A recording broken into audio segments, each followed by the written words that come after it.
Today I'm going to provide you with the most comprehensive Town Hall 11 video you've ever watched. We're going to start by going over the top 3 attack strategies, not just for hitting other Town Hall 11s, but also for doing hit-ups. And then we're going to finish by going over all of the hero equipment information you could possibly need. The first attack strategy is Zap Witches. This is probably the best attack strategy for 3-starring other Town Hall 11s. Incredibly easy to use, and it crushes bases really like no other army. Now in today's video, we're going to show attacks versus a Town Hall 11, and then I'm also going to show a hit up with this attack. So what do?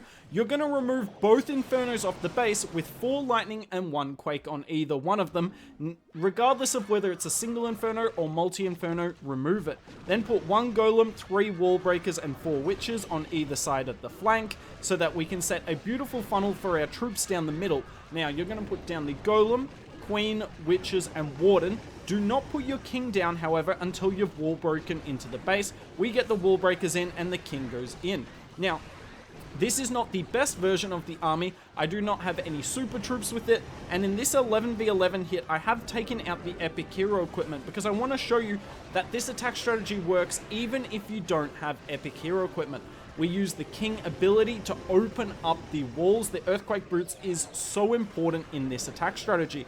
Now on the warden, we are running the life gem, and this witch on the left hand side is a perfect showcase of why you should run the life gem, because it gives the witches about 40 to 50% extra hit points at Town Hall 11, and that is worth it. Yes, the rage gem is nice, and I'll get to the heroic torch in a minute because that is a very interesting equipment in this attack. The rage gem is nice, but I don't need the extra damage. I just want my witches to live as long as possible, particularly because we don't have a heal spell in this army. We have got the jump spell. I use the queen ability there. Obviously, we're not getting much value out of the giant arrow, but I'd rather save the invis vial till later in the battle. And even though the giant arrow itself doesn't do much, we get a lot from the passive DPS that equipment provides. We have now 3-starred this base.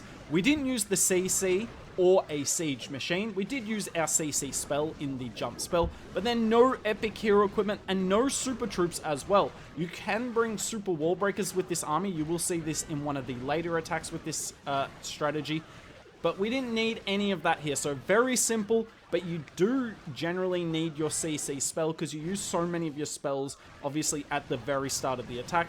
With burn through this base, let's jump into the next one because we're going to test out the heroic torch. So the heroic torch, is it better in this attack strategy than some of the other hero equipment options? If it is, what equipment should you use it with?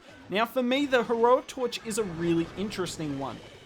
Simply put, if you don't have spare ores, you're not going to get a whole lot of extra value out of upgrading this equipment.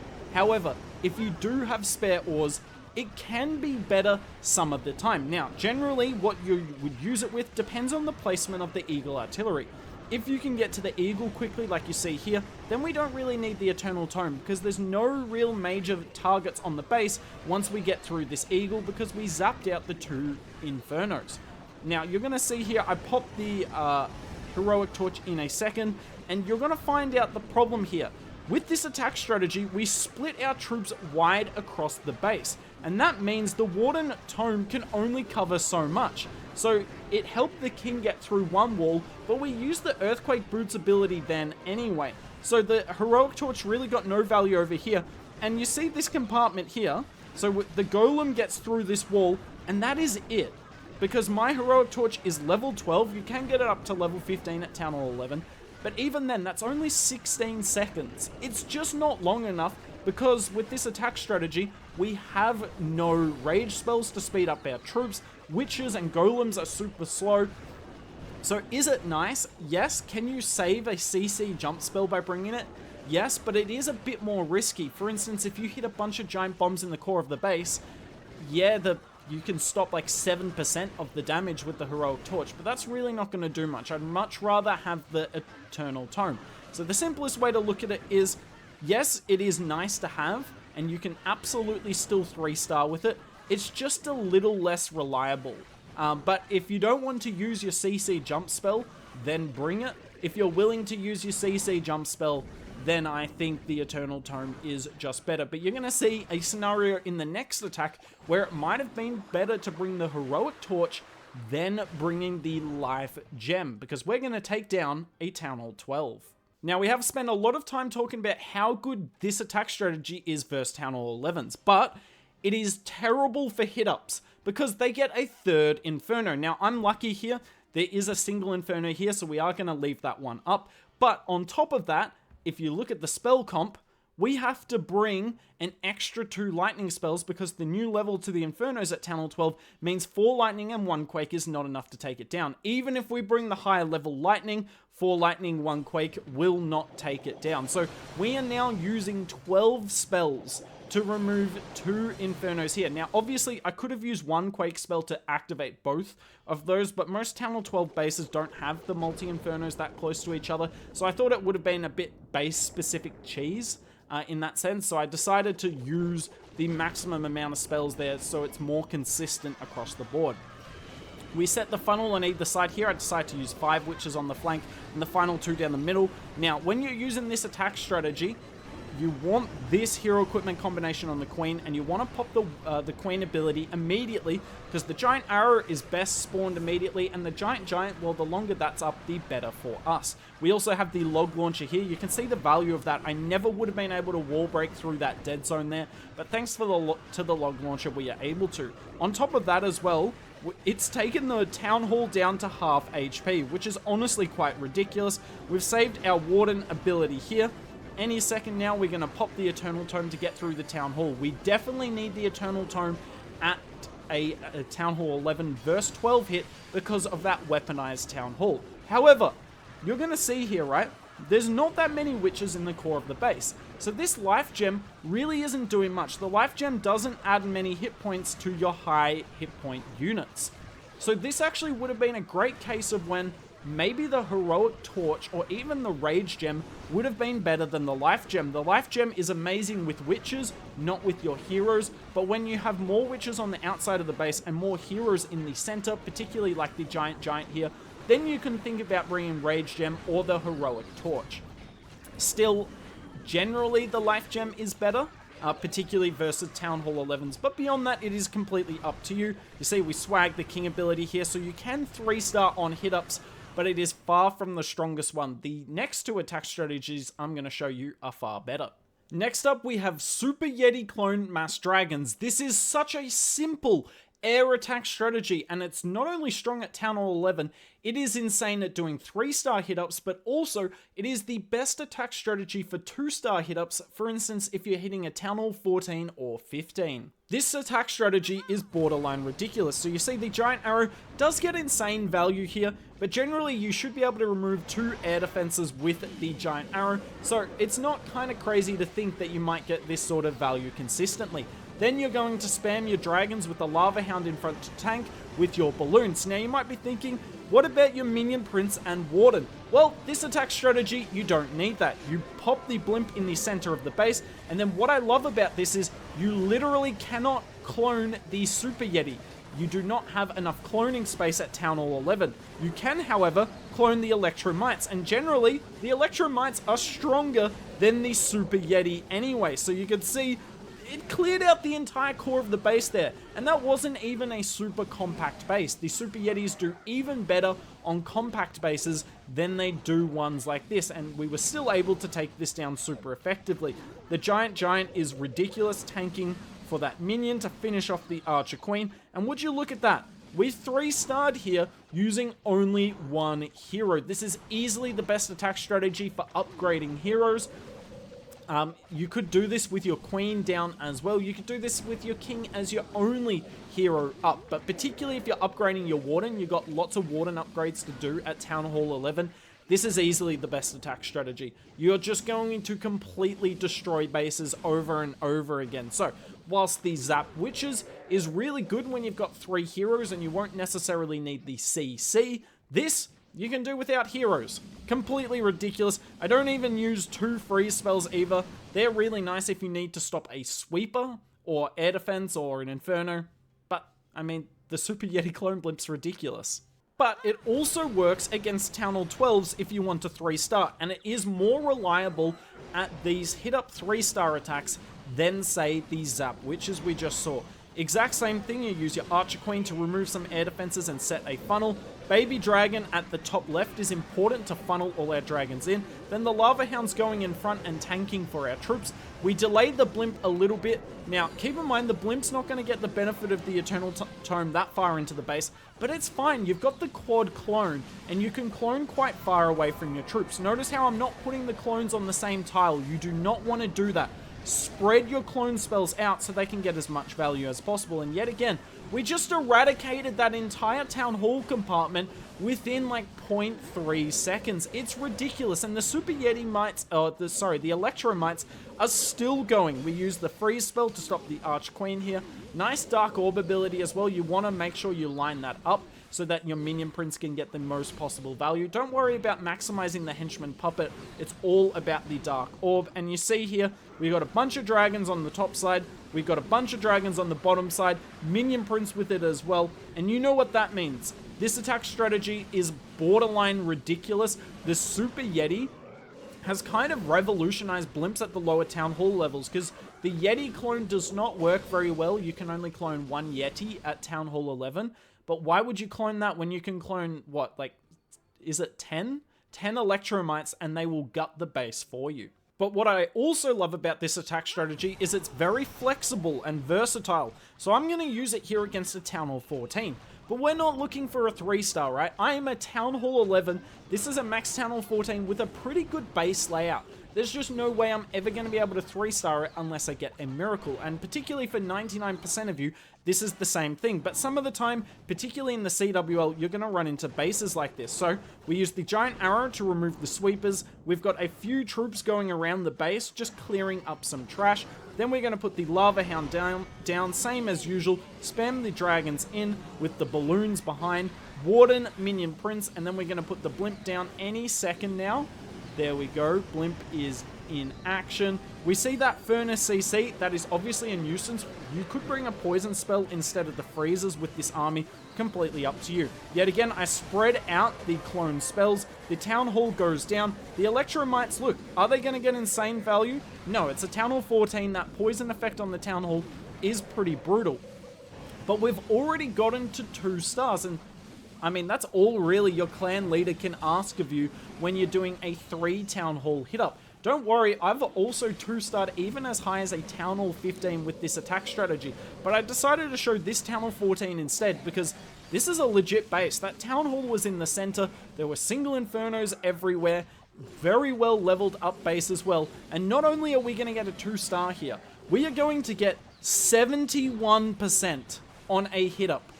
I don't know what more you can ask from this attack strategy. It's not just good at Town Hall 11s. It's great against Town Hall 12s, and it is the best, easily the best hit-up attack strategy at Town Hall 11 for when you get those terrible mismatches in war. And the final attack strategy here is Queen Charge Hybrid. Now, this is undoubtedly the most difficult attack today. The last 2 I showed, pretty simple to master rather quickly. This one will take you some time. But if you learn it, it is easily the most consistent attack strategy, not only at Town Hall 11, but you're going to see me take down a Town Hall 13 in war with it. So, what do you do with Queen Charge Hybrid? So, you want to Queen Charge and get some nice value. Now, funneling is hugely important. You see this wizard on the left side? Removing these 2 buildings on the left means my queen is going to step to the right. Then we're going to wall break in. Now, in this attack here, I'm going in without any epic hero equipment. I want to show you that you can 3-star this without epic hero equipment, without super troops as well. No super wall breakers on this. And I'm not even going to use my CC, which has a siege barracks and a bunch of hogs in it. Yet again, we get this really annoying Furnace CC, which means it is an annoying place to have to poison, but we use a freeze spell on the Grand Warden. Now, what do you need to do with a Queen Charge at Town Hall 11 for Hybrid? Well, 1, we have to deal with the CC. I am not letting my miners deal with the CC because if there's a baby dragon in there, there's not really much the miners can do against it. 2, if there's a defending minion prince, we have to take that down with the Queen Charge because yet again, the miners are not going to take down a minion prince. And then 3, we do really want to deal with the Eagle Artillery if possible. That's not as necessary, but definitely if you can, do it. You see the giant arrow there gets some nice value for us. The queen's in the center of the base, and when there's about 1 minute 30 to 1 minute 40 left, this is when you want to start your hybrid troops. This attack isn't the quickest, time is a genuine enemy, so you do want to make sure you get it down early. Then we're going to put down a heal spell. You want to put down heal spells where your miners and your hogs are going to be. For instance, if there's just a bunch of storages, obviously the hogs are going to go way up ahead, but there was the multi-inferno there as well, so the hogs get some nice healing. Then you want to use your warden ability through a lot of damage. So for me here, that was the bomb tower and the defensive king, keeping our troops nice and healthy, and then we'll use the final heal spell on the back end.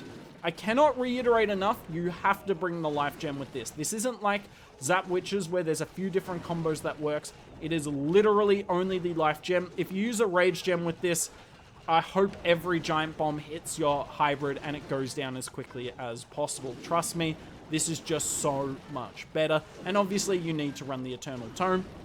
King on the outside of the base here is just so nice with the Vamp Stash. You can use the Snake Bracelet as well if you've got that leveled up, but for me, I really like the Vamp Stash at the lower Town Hall levels. Keeps the King more healthy than the Snake Bracelet does, but you can obviously use the Snake Bracelet and Vamp Stash together, but I mean, the Snake Bracelet's much better at the higher Town Halls. We'll talk about hero equipment after this set of attacks, after we've gone through hybrid completely, so you can see which ones you should buy. But you can see here, we do take it down. This got close on time, but keep in mind, I swagged a heal spell and the entire CC. And no epic or no super troops as well, as in no epic equipment. This attack strategy is nice. But what I really like about this attack strategy is if you get a terrible mismatch, you can 3-star it. This is probably the best hit up 3-star attack strategy. Now, it can also go horribly wrong, and it's quite likely to 1-star if your queen charge gets no value. But if you want to 3-star a double hit up, this is your best attack to do it. Now, I want you to focus on where I started my queen charge here. I'm going to pause it in a second. I started my queen charge all the way over here. Now, a lot of you would be like, why wouldn't you just start the queen charge here? And the reason is, if I start my queen charge here, she goes in like this. She's going to be standing here. Think of all the damage she's taking at once. All of these buildings, the CC as well, but also this scatter and these couple of defenses here would all target my queen at once. And that's too much damage. So what I'm doing, I'm starting the queen over here and we're dealing with the defenses as few of them at a time as possible. So at the start here, we were dealing with these ones. Then I'm going to deal with these, then these. You notice how I'm dealing with fewer at a time. It will take a little longer, but it's worth taking a little longer if it means my queen's actually going to have a chance. Now, we are running the Frozen Arrow. The Frozen Arrow is quite simply a must. You cannot do a queen charge, particularly once you get past around Town Hall 12. You can't do a queen charge without the Frozen Arrow. So, yeah, upgrade it. Now, we get a little unlucky here. This is a brutal CC to run into because we have to poison the Furnace, which means the Witch can be a bit of a pain for us, but we deal with it quite nicely. Notice how the Frozen Arrow is doing lots of work. Now, the action figure, you don't have to use the action figure. You can use the magic mirror if you want. You can use the invis vial. I like the action figure, not just because of the giant, but because of the passive DPS you get with it. But there is a risk once you pop the ability that the healers will switch to the action figure, so you never want to pop your ability too early. You're going to see here, by the way, I'm using no spells on the queen until I think right now. The Frozen Arrow is insane. Now on the other side of the funnel, we've got the Siege Barracks and the King here. King running the Spiky Ball and the Vamp Stash. You can run the Snake Bracelet instead of the Vamp Stash if you want, but the Spiky Ball is absolutely a must. I'm just going to show you everything. Unfortunately, the Spiky Ball goes in. I would have rathered it taken out all of these buildings to keep our troops in the center, and then we spam the hybrid straight down the middle here. Now, the Eagle Artillery hits incredibly hard, and that's why we heal nice and early. Yet again, we are running the Life Gem. It's just so good. So good. King is still alive, by the way. The Vamp Stash is just pure ridiculous at the lower Town Hall levels. The Queen is getting in a bit of trouble here, so I pop the ability. The action figure hero equipment gives the Queen invisibility, and then the giant, look at how well it's tanking for the Queen here. All those single point defenses. The hybrid has just gone straight across the center. My King is somehow still alive. I mean, he just keeps healing up. It is perfect for him on the outside of the base. I use the final freeze spell here to keep my action figure Giant alive. The healers do switch now, but that is completely fine. This got insanely close on time. I think I tripled this with 1 second to go. I probably should have started my hybrid a little bit earlier, but I was preoccupied on my queen. Kind of understandable because there was a lot of damage there. But regardless, this attack strategy has so much control, and because you have a lot of control with it, you can take down Town Hall 13s with it for 3 stars. It is the best double hit-up attack strategy, but it is also the most skillful one. So don't expect to master this overnight, but this attack strategy is strong at Town Hall, 10, 11, 12, 13, 14, maybe not as much as 15, but for the next couple of Town Halls, this attack strategy is still relevant and it's worth learning. Now it's time to turn to hero equipment. Which hero equipment should you unlock first? Because 1500 gems is not insignificant, so I want to make sure you spend these gems as wisely as possible. The epic hero equipment I'd unlock first is the action figure. You should always use this with your Archer Queen, no matter what attack strategy it is. It is insane. The Giant is kind of preposterous with all of the hit points and the damage it can do, and obviously the passive stats of this hero are really nice as well. We get DPS, we get healing, we get hit points, and we get the 1 second invisibility. I mean, what can't this hero equipment do? The second epic I would unlock is the Spiky Ball. Now, if you do air attack strategies, you won't use the Barbarian King as much, and that's why I've got it at number 2. But if you do use ground attack strategies, I mean, look at this. Ridiculous. You get DPS, you get hit points, and you get a projectile that can do up to, what, quick maths here, like 13,500 damage. Ridiculous. Such a good piece of hero equipment. At number 3, I've got the Frozen Arrow, but I'm going to put an asterisk on this one. Only get it if you're going to do Queen Charges. I mean, if you've got the gems, you may as well get it anyway, but the Queen Charges is really the only combination where I would use this. Otherwise, I find the Giant Arrow and the action figure combo is just better at Town Hall 11. Next up, I have the Heroic Torch. Now, this is interesting. I know a lot of you do ground spam attack strategies, particularly if you do like Go Wipe. I think this will be really nice, but as I've shown in this video, or as I haven't shown, I should say, Go Wipe isn't a top 3 attack strategy at Town Hall 11, so I wouldn't. But if you use a Go Wipe, then definitely get this hero equipment. It will be nice, but it's not the best hero equipment for the Warden. We'll fly through the next 3. I'd only get these 3 if you've still got gems left over after grabbing those first 4 hero equipment. Those are the main 4 that you need. The Giant Gauntlet is really nice. I do like it, but in my opinion, the Spiky Ball and the Earthquake Boots or the Vamp Stash kind of is just the 2 best combos for Town Hall 11, but it is really good with ground attacks. It just makes the king super tanky, and particularly if the base is compact, I would use it like that. Next up is the Fireball. Fireball is really nice from Town Hall 12 onwards, because you unlock like Super Witches at Town Hall 12. I think you unlock Super Yetis at Town Hall 13, and they pair really well with it. At Town Hall 11, you just don't have troops that pair amazingly with the Fireball. Fireball charges are okay, but your Warden at level 20 kind of does no damage. So you can do that if you want to be a bit fun, but otherwise I wouldn't buy it unless you've got the gems for it. And the last one is the Magic Mirror. The Magic Mirror, you only get 1 clone until level 18. And the 1 clone just isn't really worth it when you can see what value you get from Frozen Arrow, Giant Arrow, and Action Figure. But once you can get it to level 18, which you can at Town Hall 12, it's really nice. So it's worth getting if you want to invest in it at future Town Hall levels. Now I'm going to rank the top 5 equipment items for each individual hero and give you the best 2 or 3 combinations. So starting off with the Barbarian King, the strongest equipment item is obviously the Spiky Ball. For every reason we talked about before, it is insane. At number 2, we have the Earthquake Boots. The ability to save so many spells. You don't need the Log Launcher, you don't need jump spells, you might not even need super wall breakers or regular wall breakers thanks to this hero equipment. It is kind of ludicrous, definitely worth upgrading. At number 3 is the Giant Gauntlet. Really nice if you don't have the Spiky Ball. Just makes the king an indestructible tank, but I do think it is superseded by the top 2 options. At number 4 is the Vamp Stash. Great for specific armies, particularly when you use your king to funnel on the outside of the base, like we saw with the Queen Charge hybrid earlier. Outside of that though, not as good. And at number 5 is the Snake Bracelet.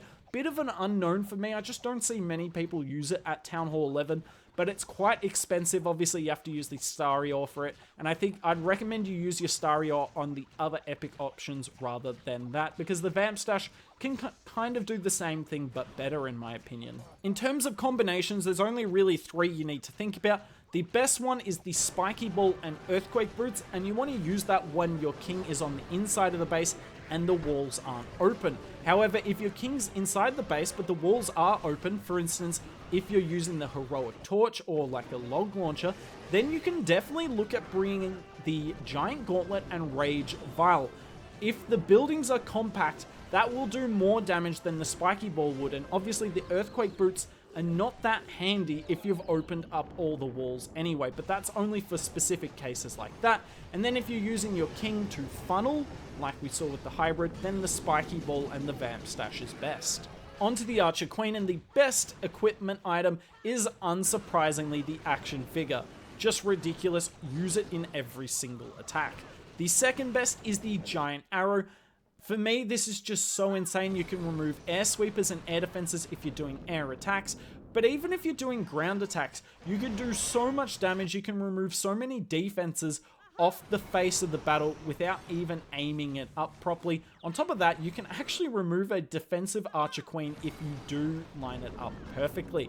And number 3 is the Frozen Arrow. This is here because it's great with Queen charges, but even if you don't use it with Queen charges, it is really nice. I just think the Giant Arrow and the action figure are better. And number 4 is the Invis Vial.